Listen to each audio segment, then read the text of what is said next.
I'm Joseph. And I'm Nick. This is Fish Jelly. Oh, yes. How are you? I'm good. How are you? Okay, I'm in another country, hence the Zoom audio. Tell me where this dispatch is coming from. Mérida, Mexico, Mm. where the food is lovely and the people are even more lovely. hmm You know, Um, but I'm also currently sitting in like a castle, so do I sound echoey? not bad. Okay. What's that line from that song in Chicago where the gin is cool and Something's hot. yeah, it's just a noisy hall where there's a nightly brawl and all that jazz. So this might be a truncated episode, but I feel like our projects of interest section is so significant that we should start with it. Oh my God. Well, I'm nervous because it hasn't been announced in the trades, but where it was published, I know that person and he does have like legit inside uh access, Okay. even though it's not always right. So that's why I'm on the fence about it. But yeah, apparently you because you were gone, but I texted you right away. But because I had to stop and like take a moment. It's such big news to me. And what is this news? Sigourney Weaver and Meryl Streep are going to be starring in a film together, apparently. Called The Useful Idiots? Yeah, from the screenwriter of Thelma and Louise. What's her name? Callie Curry. She won an Oscar for writing that film, but um, nothing released about it except that apparently it's an Amazon MGM project that's supposed to start filming in January to be directed by Joseph Cedar, who he's a New York-based Israeli filmmaker. Um, and I have seen his past two films. I really liked Footnote, and I also thought his 2016 film Norman, starring Richard Gere, is really underrated. If anyone's listening and hasn't seen it, Norman I think is fantastic, and that was almost a decade ago. But yeah, I was of course trying to find as much information as I could, but apparently this was a project that Amazon had back in 2020, and back then it was listed as a series. So I'm hoping it's not a series. I would rather see these two women in a bona fide film. But I guess we'll see as more information comes out. That's exciting. I mean, it's weird. Sigourney hasn't really starred alongside of many of her peers from the 80s, um, yeah, like no movies with Jessica Lange or Meryl or Sissy Spacek. Yeah, it's interesting, but that back, because I've been doing daily Google searches on her since 2001, two or earlier. Oh. Uh, Actually, earlier, probably like 98 when I had access to a computer. Um, there was a project that she was listed as doing with Meryl called Garden of Angels, and I never ever found anything else about that. It never, of course, happened, but I'd imagine that people have tried to put them together before. Well, I'll rub my chicken bones together and manifest this project happening. Read the bones. Yeah. All right, films released we didn't cover. The Strangers Chapter 2. Well, we never saw The Strangers Chapter One, so that and we really didn't have time to do much this week. But The Strangers Chapter Two, um, I would obviously be interested in watching this, but Rennie Harlan directed this one, who is the ex-husband of Gina Davis, Right. the one that kind of was credited with ruining her career with Cutthroat Island and Long Kiss Goodnight. Yeah. But Rennie has some decent action films when he could actually command a budget. So I'm curious to see what this is like. Yeah, I probably want to watch the first one, but Yeah, with the first, what are they, prequel reboots? Yeah. and then All of You. This is an Apple TV release. I might still watch this because I have access to it. But Imogene Poots, it's one of those films where it's set in the near future where I think two people are secretly in love, but their DNA has matched them to somebody that's supposedly more appropriate to them. It's directed by Hmm. William Bridges, but that could be interesting. Lastly, Dead of Winter. I saw this. It was a Locarno, because I had access to Locarno stuff this past July, and I did watch this film starring Emma Thompson and Judy Greer. It's okay. It's directed by Brian Kirk. It's technically a thriller, but Emma Thompson is this woman, a Minnesota woman. It's interesting. What I also just rewatched Prairie Home Companion with Meryl Streep doing her version of Minnesotan accent, and Emma's doing something very similar in Dead of Winter, and then she sees this young woman being abducted and she helps her escape, but then becomes embroiled in what's going on with that. And it's an interesting plot that's told in a very straightforward way. But basically, Judy Greer is this woman who needs an organ, and so she kidnaps this girl to cut it out of her and have somebody surgically transplant it. In some cold, wintry cabin. It's nonsense, but it's kind of fun. And lastly, as a side note, we will be covering the new P.T. Anderson film, One Battle After Another, which everyone is a buzz about. And I'm almost done with the novel that it's loosely based on. But I'm very excited for it, the things I'm hearing. Very excited. Oh, good. Well, unfortunately, there are entries in the obituary section. Claudia Cardinale died. Yes, a very famous Italian superstar from the 60s, basically. Uh, she has passed, but I don't know that, you haven't seen some of her greatest hits. I keep meaning for you to watch Eight and a Half, the Fellini film, which is I'd have to think that might be my favorite Fellini. But Once Upon a Time in the West, the Leone Western, part of his Man with No Name trilogy. She had a ton of notable films from then. I remember I remember specifically requesting a screener in 2013 for a film because I knew she was in it. It was called Joy de Vie, uh, which I didn't care for. And I think she's in, I believe it's Manuel de Oliveira's final film, Gibo in the Shadow, and I want to say Jean Moreau is in that too, back in 2012. And if you've, that's I think a pretty damn good late period Oliveira film if you're familiar with that filmmaker. No, but she was 87 years old. And then Henry Jaglom. I think well, for years I assumed the J was a Y, but I looked it up. Apparently, it's a hard J. I was saying a Jaglom, but uh, he kind of was notable for he was an actor first. Oh, an interesting Cardinale connection. It was the film Eight and a Half, which made Henry Jaglom start to direct his own films, apparently. I read. I've only seen one thing he directed. It was called A Safe Place with Tuesday Weld, because I think I was kind of on a Tuesday Weld kick in that period of time. And he works with Orson Welles a lot. I think Orson Welles' final film is a Henry Jaglom film, but yeah, a notable independent filmmaker who also starred in some of his own works. But I don't, I haven't watched again more than one, so I can't say how much I actually even care for his body of work. But he worked with a lot of very interesting people, and he was prolific. Well, he was 87 as well. The secret film this week was your choice, and you chose the 1985 drama Kiss of the Spider Woman, directed by Héctor Babenco. Uh-huh. Why did you choose this film? I chose this. Well, so this was, I watched this as a kid. For some reason, my parents, because I discovered what the Oscars were, and I think that allowed me to relate to my parents a bit better. So they would kind of let me rent all this stuff. Um, but the last time I saw this was 2 decades ago or more. But it was my introduction to Sonia Braga for one, and Hector Babenco, and Manuel Puig, who is the queer Argentinian writer who wrote the book that it's based on. And I have a couple of his books.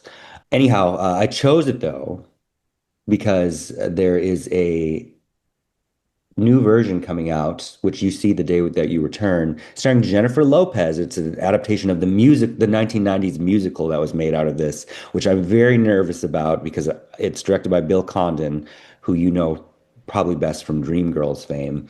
Um, Although Gods and Monsters, I think, is his best film. Anyway, it's in anticipation of what I think is probably going to be subpar. Oh, and we can get into this, but now that you've seen the original, which was my intention, knowing that the studio is mounting an Oscar campaign for Jennifer Lopez in the same role as Sonia Braga, which I'm curious to see. Yeah, I'm curious to see what you think of this film. So the only thing I knew about this story was that in the 90s there was a musical and it's the female lead was Vanessa Williams. Hmm. So I knew that and that's it. I didn't know that it had a gay storyline. Hmm. That was kind of a surprise. Well, it was a surprise. What is the film about? A gay man and a political prisoner are together in a prison. The gay man narrates the stories of two fake movies and his own life. Basically, Basically, yeah. I really liked the story Okay. more than I liked the execution. Oh, okay. And I still um, think it's quite good, but I had issues with it. okay. Well, let me talk to you about the director first. Okay. I mentioned Manuel Puig was gay, but Babenco, our Argentinian Brazilian, I believe, has a very notable body of work. Some of his early stuff's hard to find still, but I recently watched. I think we talked about it on the movies we watched for fun. His early masterpiece, Pichote, I believe is in my mind how that is pronounced. Just forgive my wooden English tongue. But that was an early masterwork. But Kiss of the Spider Woman kicked off his Hollywood period because after this, and it played at Cannes, where in competition where William Hurt won Best Actor, of course, won the Academy Award for Best Actor that year. This was adapted by Lawrence Schrader, brother of Paul. But Babenco went on to do a couple other films, such as Ironweed, where Meryl Streep and Jack Nicholson play a couple of Depression era hobo alcoholics. Which is a really depressing film. I rewatched that during the pandemic, and then a high-profile adaptation of At Play in the Fields of the Lord, uh, and then he returned to kind of prison dramas with Karen Diru in the early 2000s, which I believe I want to say is his penultimate film because his last film was from 2015 starring Willem Dafoe. Anyhow, Babenco, I think, returned to a lot of similar themes that we see in Kiss of the Spider Woman. Um, but yeah. So the story's pretty involved considering I mean, it's basically two characters in a prison cell and then Sonia Braga as this sort of fictional character. But it's set in a prison cell in Brazil during the military dictatorship. So it's like the late 70s, early 80s, I guess. And Mhm. you have two cellmates with opposing views. William Hurt plays Luis Molina, who's a flamboyant, middle-aged homosexual. And I don't know if we learned this earlier in the film because I didn't catch it until later, but he's in trouble for inappropriate contact with a minor. Yep, that's an earlier in the film where he says he corrupted a minor. Yeah. Okay, so that's what he's in trouble for. And then you have Raul Julia playing Valentin Arregui, and Mhm. he's like a Marxist revolutionary who's in trouble for his political activism. And Mhm. he is very dedicated to overthrowing the regime. So you have these two very different people locked in a cell. And then what's happening is that to pass the time, William Hurt's character tells these like stories of old romantic films. Mhm. And they feature this glamorous woman who's played by, Sonia Braga. and she's like this figure that is like the Spider Woman, a seductress whose kiss brings death. Mhm. But then the relationship between William Hurt and Raul Julia, because at first Raul Julia is like not trying to be cooped up with this homosexual. They use the F slur in this movie a lot. Yeah. Um, Which I believe would be apt. yeah. So at first, it's like a rough start, and they have a couple hurdles, but ultimately they kind of grow close. But initially, Raul Julia is just annoyed because William Hurt won't shut the hell up. Like Basically. he's just talking and talking. But through these conversations, they do connect and express their vulnerabilities. And we keep bumping into like sexuality. And it seems like William Hurt wants to know more about Raul Julia, like as a person and like his relationships. And it's very clear that he's attracted to him. And Raul Julia is all about the cause. Like all he cares about is the cause. But kind of the gag of the story is that we find out that the warden has asked William Hurt to basically gather information from Raul Julia's character, like be Yes. a spy. And Yes. if he gets the right information, they'll release William Hurt from prison early. Who it has is serving an 8-year sentence. Yeah. So he's trying, but in the process, William Hurt falls in love with Raul Julia. And am I correct in assuming that they had sex? Yes. Okay. That's a sex scene. Okay, because you don't see anything, you kind of hear something that sounded like maybe they were going to do something. You don't see it, and then you wake up and they're like, let's not talk about it. Sure, sure. Because you kind of hear like, oh, here, like lift my leg up or something, and then it's the next day. But Certainly more explicit than the lesbianism Steven Spielberg allowed in The Color Purple. sure. Same year. But, but William Hurt is released from prison and he attempts to deliver some messages that Raul Julia asked him to some of his comrades on the outside. And when William Hurt goes to do so, he's ambushed by the police. Hmm. And William Hurt is shot and killed. And then in the final moments of the film, Raul Julia, who's still in prison, he's been tortured in an effort to get information. And then it's kind of ambiguous, but he has like a dream sequence. Well, because he gets morphine, right? Yeah. Mhm. He, but I mean, he's been beaten so badly that it's like, I mean, we don't know if he dies or not, but anyway, he has this dream sequence where the Spider Woman takes him away and kisses him. Mhm. The end. The end. And Sonia Braga also, not only is she playing a woman in a Nazi propaganda film and the Spider Woman, she's also in the memory flashbacks of Raul Julia's relationship with a woman named Marta, a Mhm. bourgeois revolutionary. So I really liked the story, and and I'm sure I didn't look up like what people think of this film, so this might be a controversial opinion. I think my least favorite part of the movie is the Spider Woman. I felt like every time we cut to the stories, like the flash, like flashes to the film that of the story he's telling, William Hurt, it just like to me it killed the momentum. I understand its purpose and him like escaping into this fantasy to help him deal with how hard his life is and whatnot, but I don't know. I think it could have been handled in a way that felt more smooth.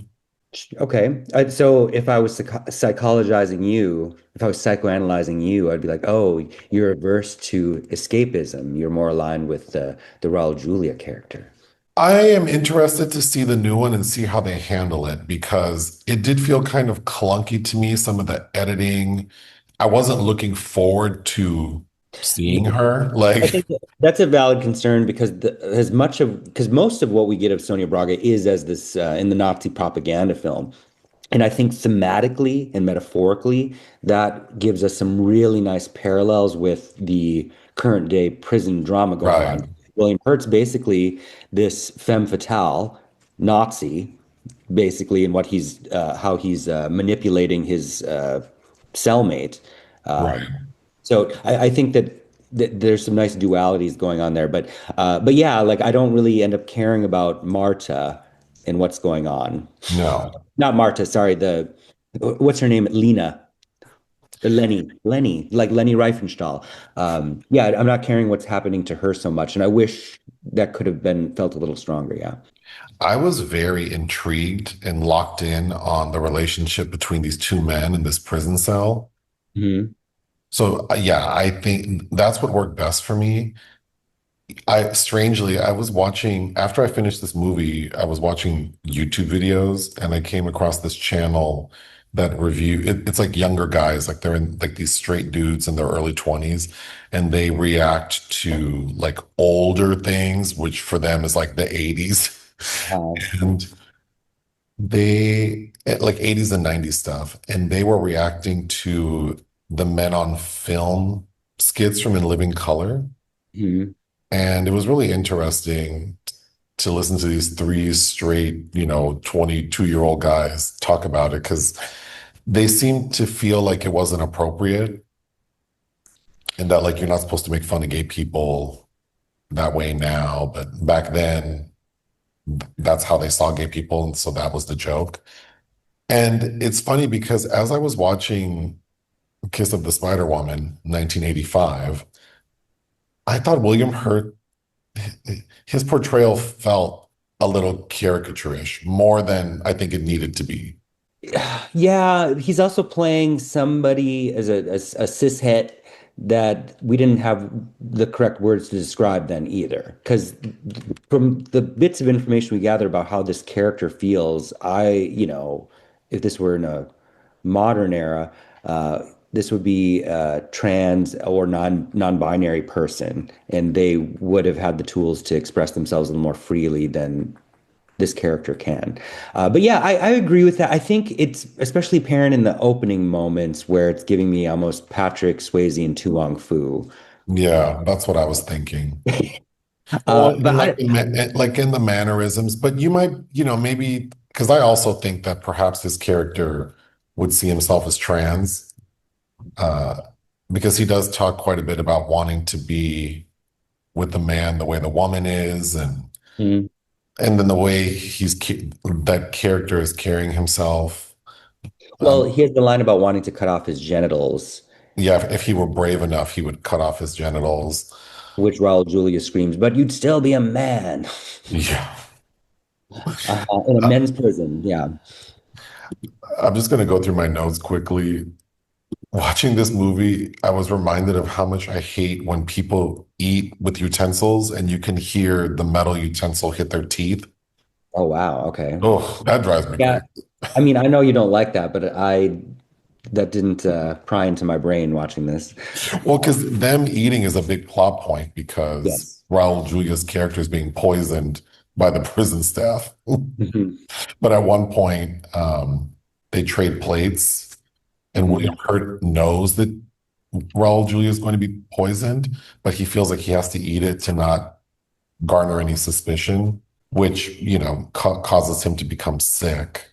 And then, of course, later Raul Julia gets sick. And there's a really interesting scene where Raul Julia shits himself. Mhm. William Hurt cleans him up. And I think that's probably the first time that Raul Julia's character softens and accepts the care William Hurt's trying to show him. Which is what's really shitty though is that is really all orchestrated because he was poisoned. So that the plan of the captors has worked. Yeah.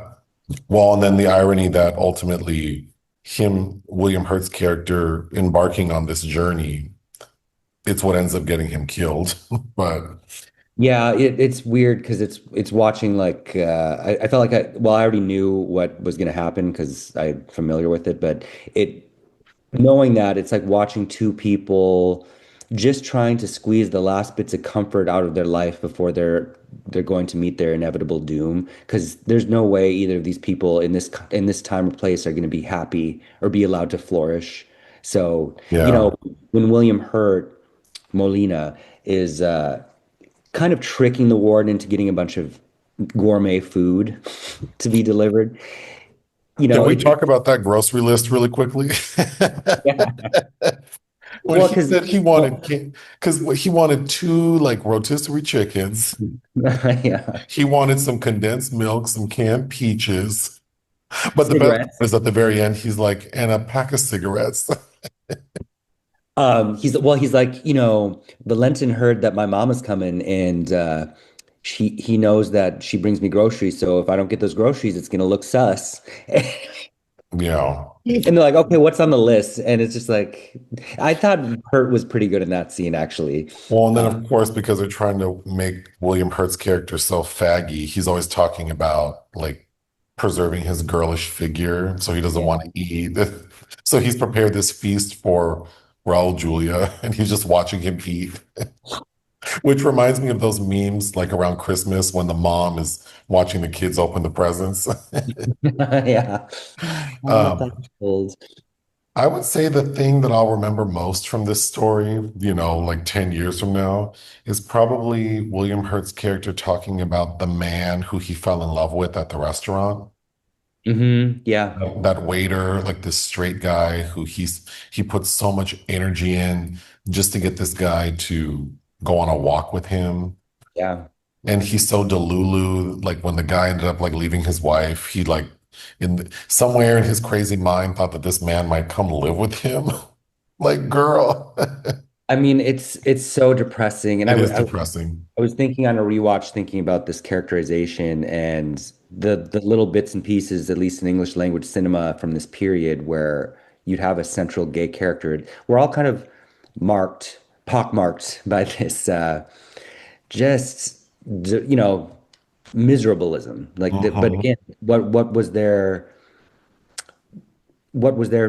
for us to really be able to hold on to then, you know? Right.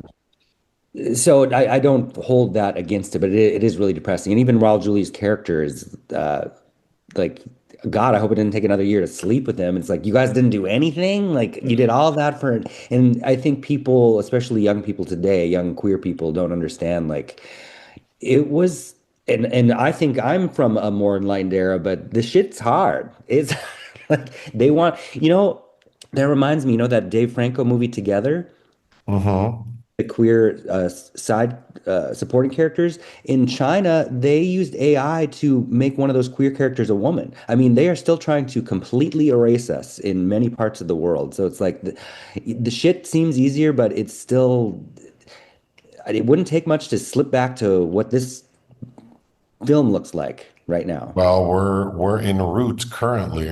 I know. So it was kind of depressing this morning. Also rewatching that. But I remember as a kid, the title of this film also was transfixed me. And you talk about the disappointing kind of aspect of the actual Spider-Woman.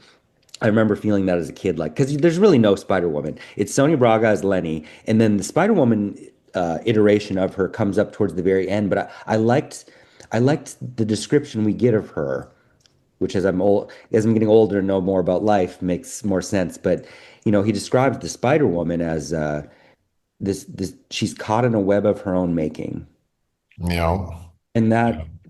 that is kind of both of these characters as well. They both have made significant choices, explicit choices that have they're caught up in their own web. They've played a major part in their own ruin.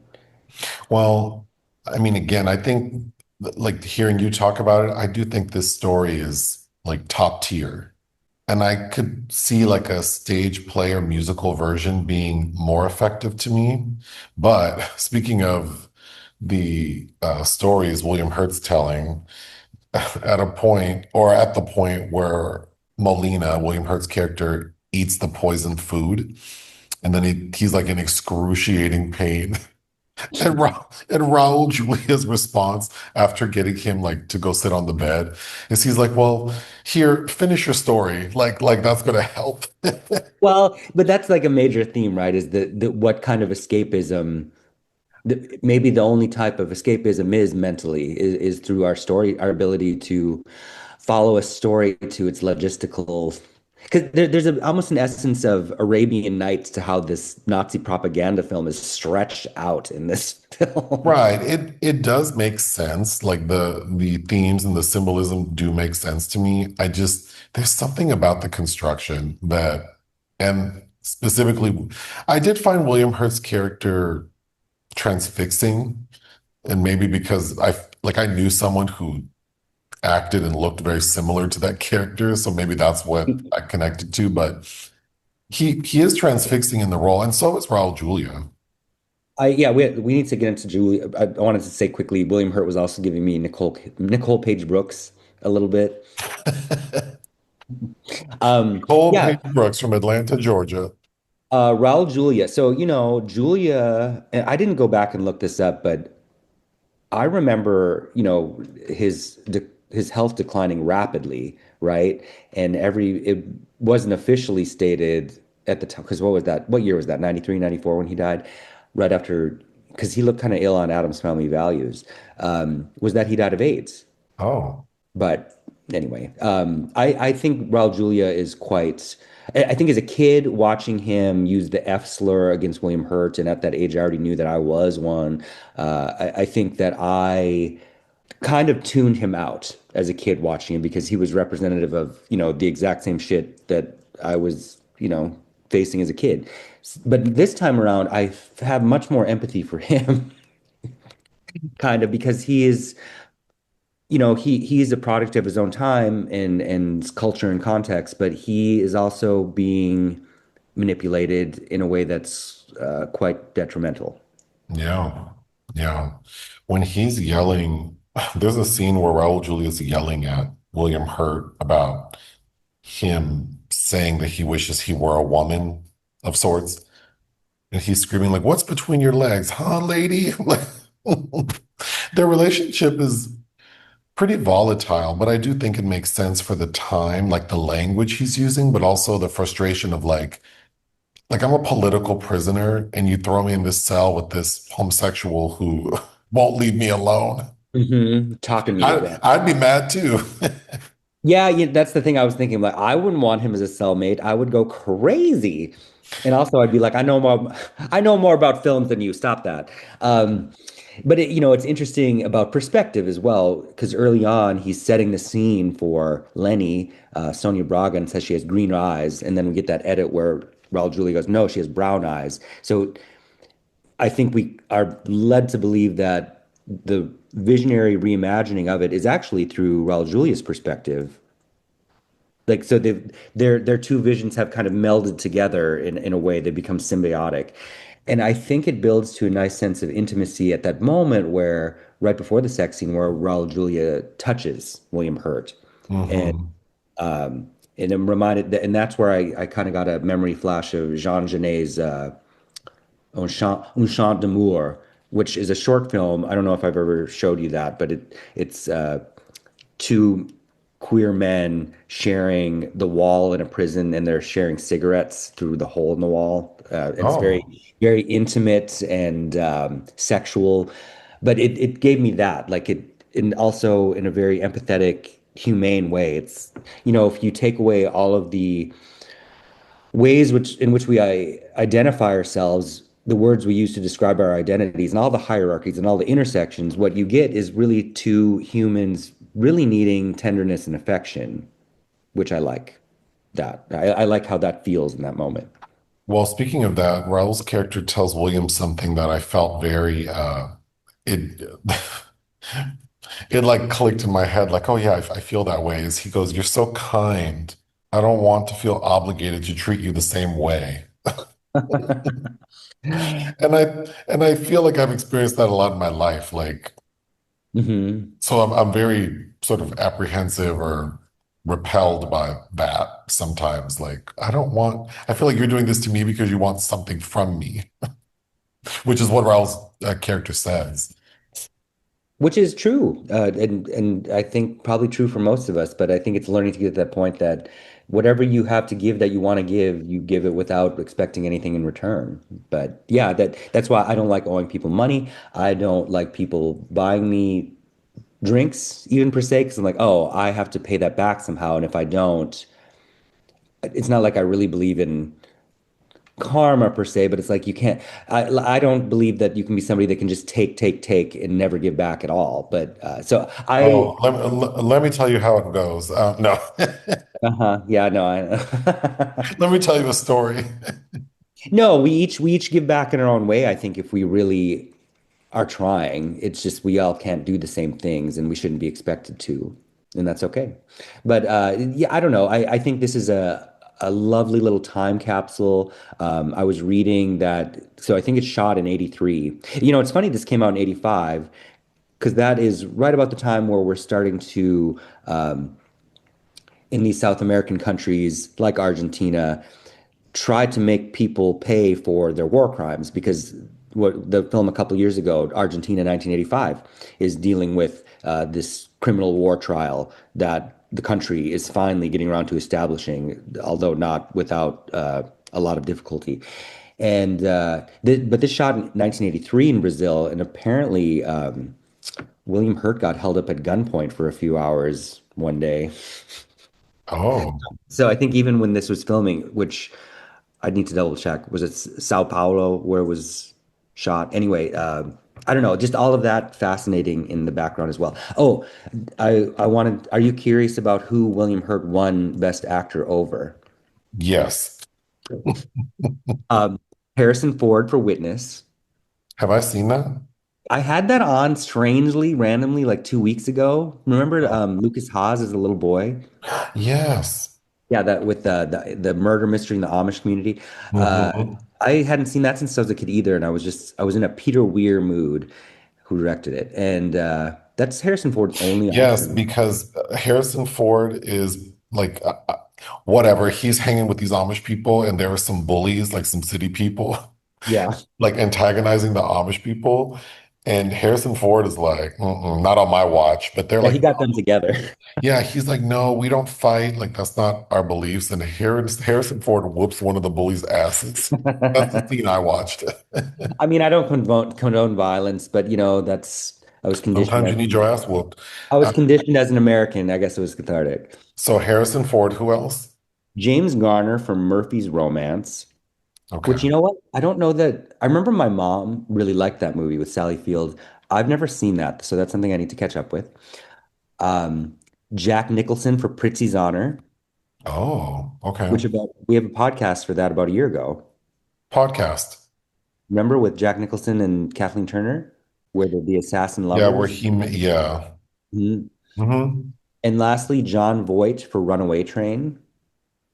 I'm not familiar.